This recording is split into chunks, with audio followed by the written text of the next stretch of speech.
को मिला है। नंबर्स अच्छे थे इस बार, ऑपरेटिंग खर्च और प्रोविजन में भी थोड़ी कमी देखने को मिली, तो उससे भी सहारा आया है। और बैंकों की एसेट क्वालिटी और कॉर्पोरेट बुक्स में भी एक बड़ा सुधार देखने को मिला। एक बड़ा इंडिकेशन हमें एसबीआई से मिला था, जिसमें कॉर्पोरेट बुक में एक बड़ा सुधार देखने को मिला था। और बैंक ऑफ बड़ौदा जैसे कंपनियां थी, वहां पर भी हमने देखा था कि उनके कॉर्पोरेट बुक्स में सुधार हो रहा है, तो ये एक बड़ा ट्रिगर है। उसके अलावा दूसरा ये था कि आरबीआई की जो मिस सेलिंग पर जो कड़े नियम आए हैं, उसके बाद कहीं ना कहीं रिपोर्ट्स ये भी कह रही हैं कि सरकारी बैंक ज्यादा आकर्षक हो रहे हैं, क्योंकि निजी बैंक की अगर बात करें तो उनके फी इनकम में असर पड़ सकता है, क्योंकि ज्यादातर जो फी इनकम होता था वो ये इंश्योरेंस बेच कर और बाकी जितने भी फाइनेंशियल प्रोडक्ट्स हैं उनसे ज्यादातर इनकी जो फी इनकम है वो आती थी। अब उस पर जो कड़े नियम आ चुके हैं, तो कहीं ना कहीं माना जा रहा है कि उनके फी इनकम पर असर पड़ सकता है। तो ऐसे में उसके मुकाबले भी, अगर निजी बैंकों के मुकाबले भी देख रहे हैं हम, तो सरकारी बैंक काफी आकर्षक नजर आ रहे हैं। और जनवरी महीने में हमने देखा कि म्यूचुअल फंड्स की भी जो हिस्सेदारी है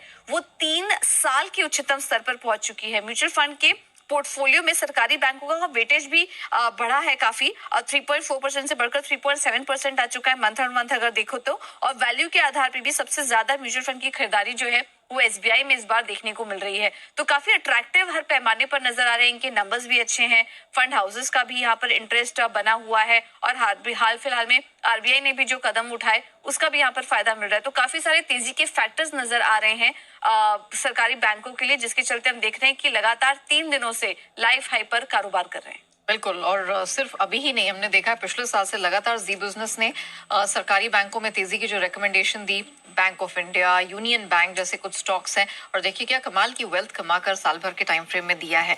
लेकिन सनी सर, मैं आपसे समझना चाहूंगी, जिन फैक्टर्स का, ट्रिगर्स का जिक्र पूजा ने किया, are they enough to sustain the strength? क्या अभी भी यहाँ से स्टीम सरकारी बैंकों में बाकी है? अगर किसी ने पिछले साल नहीं खरीदा तो क्या उनके लिए बस मिस हो चुकी है? अब एडवाइस क्या होगी? डेफिनेटली आई थिंक जो ग्रोथ मोमेंटम है सरकारी बैंक में जारी रहेगा। अगर आप क्रेडिट ग्रोथ का भी गाइडेंस देखेंगे, मोस्ट ऑफ द बैंक्स ने 10-11% से लेके 13 से 14% की क्रेडिट ग्रोथ की गाइडेंस दी है। On the top of that net interest margin हम आने वाले 102 क्वार्टर में स्टेबिलाईज होते हुए देखेंगे, तो उसका बेनिफिट प्ले आउट होगा। और जो बॉन्ड यील्ड है, मुझे लगता है कि गवर्नमेंट स्टेप्स ले रही है कि despite of rate cut by an RBI, bond yield में कमी नहीं आ रही है। रिसेंटली हमने देखा था कि एक बड़ा ट्रांच 2040 में रोल ओवर किया था गवर्नमेंट ने अपने डेट का। इसका बेनिफिट भी मुझे लगता है कि लोअर बॉन्ड यील्ड के फॉर्म में, जो कि सरकारी बैंक को ट्रेजरी प्रॉफिट के रूप में पीएनएल में रिफ्लेक्ट होते हुए दिखेगा। और बैलेंस शीट नो डाउट काफी रोबस्ट है, एसेट क्वालिटी काफी अच्छी है। और जो अनसिक्योर्ड बुक है, जहाँ कहीं ना कहीं थोड़े प्राइवेट सेक्टर में हम देख रहे हैं कि दिक्कतें हैं, वहाँ सरकारी बैंक का प्रेजेंस बिल्कुल भी नहीं है।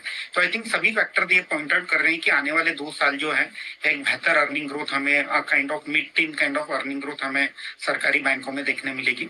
और अगर हम वैल्यूएशन की भी बात करते हैं, तो मोस्ट ऑफ द सरकारी बैंक अगर आप देखेंगे एवरेज में 1 से 1.5 के प्राइस तो बुक पर चल रही है, as compare to 2 to 2.5 for a private sector में। तो मुझे लगता है कि है अभी भी upside, may be buy on dip, gradual accumulation is the right strategy अगर किसी का मीडियम टू लॉन्ग टर्म का इन्वेस्टमेंट है। Okay, perfect. तो ये है आपके लिए सरकारी बैंकों पर राय। सनी जी की तरफ से आइए, बंसल जी हैं तैयार अपना कल का काम आज करने के लिए। पिक ऑफ द डे का बिगुल अभी से।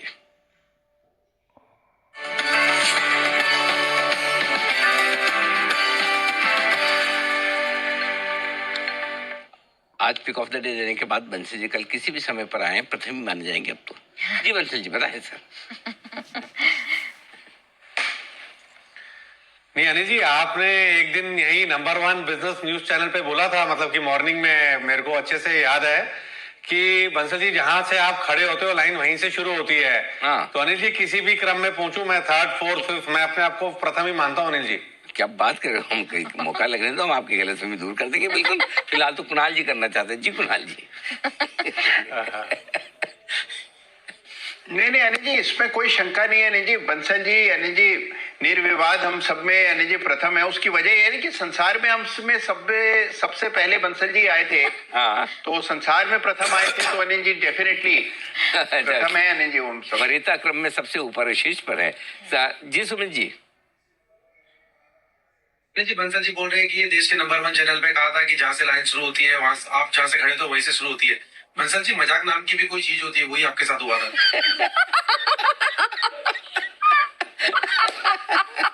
अरे सुमित जी ने बहुत दिल पे ले लिया एकदम। चलिए कोई बात नहीं जी। Bansal ji pick of the day की लाइन शुरू कीजिए, अभी से बनाइए, कल सुबह तक चलेगी। अनिल जी सुमित जी तो दिल पे ले गए, और ये अनिल जी नाराज हो रहे हैं, मजाक। मेरे को तो अनिल जी ने बोला था ना सीरियस नोट। चाहे तो आप रिकॉर्डिंग को सर्च कर लीजिएगा, अब ये तो इतिहास में दर्ज हो चुका है। अब आपके पास कोई वो नहीं है। देखो आप तो सिंगर हो, अब घर जाके शाम को रैप वैप करना अपना और गम को कम करना, यही तरीका है। ऐसे मतलब कि चीट चढ़ाव से कुछ नहीं होगा। कल आप ऐसे ही हंसते मुस्कुराते हुए हमें वापस चाहिए। और अनिल जी इस चक्कर में कुणाल जी ने 8-9 रुपए स्टॉक बढ़ा दिया है। 4020 चल रहा था, 4029 चल रहा है।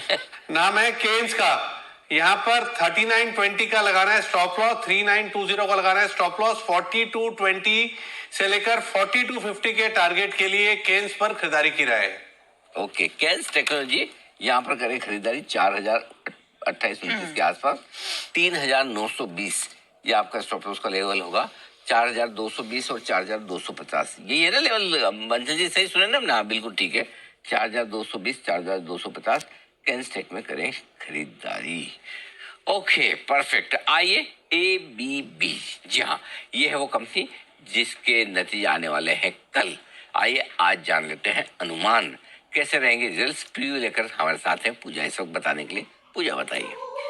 बिल्कुल, तो ABB के नतीजे वैसे तो मिले जुले रहेंगे, लेकिन इनकी ऑर्डर बुक को लेकर क्या गाइडेंस आती है इस पर नजर रहेगी, क्योंकि मैनेजमेंट ने कहा भी था अपनी कमेंट्री में कि उनका जो ऑर्डर इनफ्लो है वहां पर करीब करीब 49% की ग्रोथ सालाना आधार पर देखी गई है। तो ऑर्डर बुक तो काफी अच्छी दिखाई दे रही है और आगे के लिए गाइडेंस भी कंपनी की तरफ से अच्छा ही नजर आ रहा है।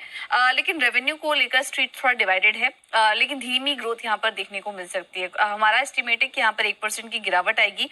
मार्जिन पर काफी असर पड़ेगा, क्योंकि इस बार माना जा रहा है कि इनका जो कमोडिटी प्राइस की वजह चलते भी कंपटीशन बढ़ा, रॉ मटेरियल कॉस्ट भी हम देख रहे हैं कि बढ़े हुए रहेंगे।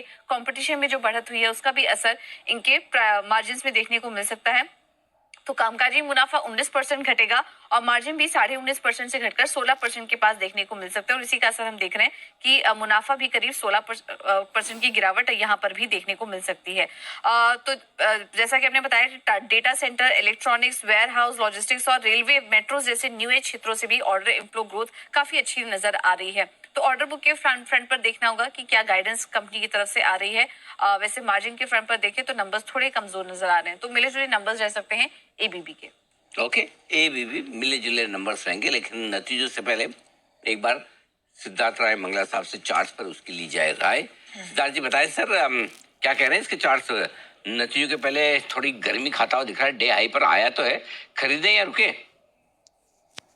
जी बिल्कुल अनिल जी, देखिए प्योरली स्ट्रक्चर के बेसिस पर अनिल जी काफी समय तक स्टॉक ने अंडर परफॉर्मेंस दिखाई। एक डल मूवमेंट होती थी, कोई भी जो रैली थी वो सस्टेन नहीं कर पाती थी। बट पिछले 15 सेशंस में थोड़ा सा एक चेंज आता हुआ दिखा है। स्टॉक ने नीचे से बड़ा स्ट्रॉन्ग बाउंस बैक दिखाया। अब पिछले 10 सेशन से थोड़ा कंसोलिडेशन के अंदर है, बट डेफिनेटली पोजिशनल बेसिस से स्टॉक को बाय करना चाहिए। बहुत अच्छा मोमेंटम दिखाई देता है।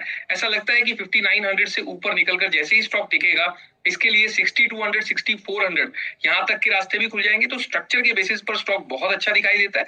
नीचे अब 5700 पर एक बढ़िया बेस तैयार हो चुका है। तो जब तक 5700 से ऊपर है, बाइंग की पोजीशंस डेफिनेटली ABB के अंदर बनाई जा सकती है। राइट, ये राय ABB में जिसके नतीजे कल आने वाले हैं। लेकिन इंश्योरेंस स्पेस में भी कुछ एक्शन बनता दिख रहा है। दिग्गज HDFC लाइफ यहाँ पर अच्छी स्ट्रेंथ है और स्पेस में फिलहाल ये टॉप गेनर है। 3% की स्ट्रेंथ दिख रही है। बंसल जी, आज सुबह मैंने आपसे ICICI लोम्बार्ड पर बात की थी, आपने कहा था चार्ट स्ट्रक्चर अच्छा है। HDFC लाइफ पे क्या व्यू है? नेहा जी HDFC लाइफ भी बहुत बढ़िया लग रहा है। अब तो ये काफी बढ़ चुका है, और सुबह आपने मुझसे केन्स पे भी बात करी थी, तभी वो स्टॉक मेरे सुबह से रडार पे था। और HDFC लाइफ भी अच्छा बढ़ चुका है। जिनके पास है अपने पास होल्ड करें, और अब यहाँ पे नजर रखनी चाहिए 732 के लेवल्स पर। 732 के लेवल्स को तोड़ के इसके ऊपर निकलता है तब एक नई खरीदारी की राय होगी। और 732 के ऊपर निकलता है नेहा जी, तो मुझे लगता है 20+ पॉइंट्स का अपमूव देखने को मिल सकता है। तब 751 752 के लेवल्स के लिए इसको खरीदना चाहिए। तो इन दिए गए लेवल्स के मद्देनजर ट्रेडिंग की राय होगी। पोजीशन है तो बने रहिए, लेकिन यहाँ पर 732 के पार और बढ़िया स्ट्रेंथ देखने को मिलेगी, जो सीधा ऐसे 750 तक और उसके भी ऊपर लेकर जा सकती है। तब आपको फ्रेश एंट्री का भी एक मौका मिलता हुआ यहाँ नजर आएगा। बाजार इस बीच दिन के ऊपरी स्तर पर कारोबार करते हुए 2500 के पार निकलते हुए नजर आ रहे हैं। लेकिन आइए कुछ और स्टॉक्स पे फोकस किया जाए। AI सुपर कंप्यूटिंग सिस्टम, इसे लॉन्च करने के बाद नेटवेब टेक्नोलॉजीज में अच्छी तेजी आई है, बट एग्जैक्टली क्यों इतना एक्साइटमेंट इस स्टॉक में इस लॉन्च के बाद देखने को मिल रहा है? फायदा क्या होगा? क्या खास बातें हैं? जरा ये समझते हैं अंश से। अंश बताएं। बिल्कुल, नेटवेब ने make in India AI super computing system launch किया है एनवीडिया के साथ पार्टनरशिप में।